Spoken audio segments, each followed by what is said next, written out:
The 2026 BC budget expands the provincial sales tax to cover more services like accounting as well as security. But advocates warn that the change could put added financial pressure on small businesses already navigating through economic uncertainty. Layering on the new PST makes BC a harder place to build, to scale, and export from. Joined by over 15 other groups, Bridget Anderson of the Greater Vancouver Board of Trade says the upcoming changes to PST are already driving business owners out of the province. And what they said to me is that this was the final straw, that they are now considering actively of leaving the province, and they're making those decisions as we speak. Advocates say the added cost of public safety has already forced businesses to spend more than they can afford on security. And to add a tax on top of that is a real punch in the gut. BC Minister of Finance Brenda Bailey points to a recently announced $400 million strategic investment fund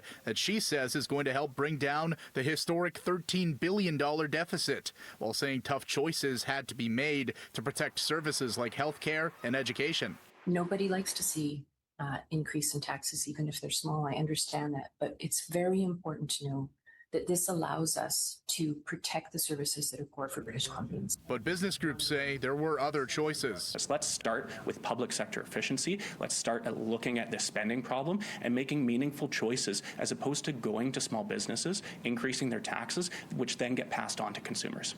According to the Greater Vancouver Board of Trade, the province made no mention of a PST increase during the budget consultation process, and that change is scheduled to take into effect in October of this year. In Vancouver, Joe Sadowski, City News.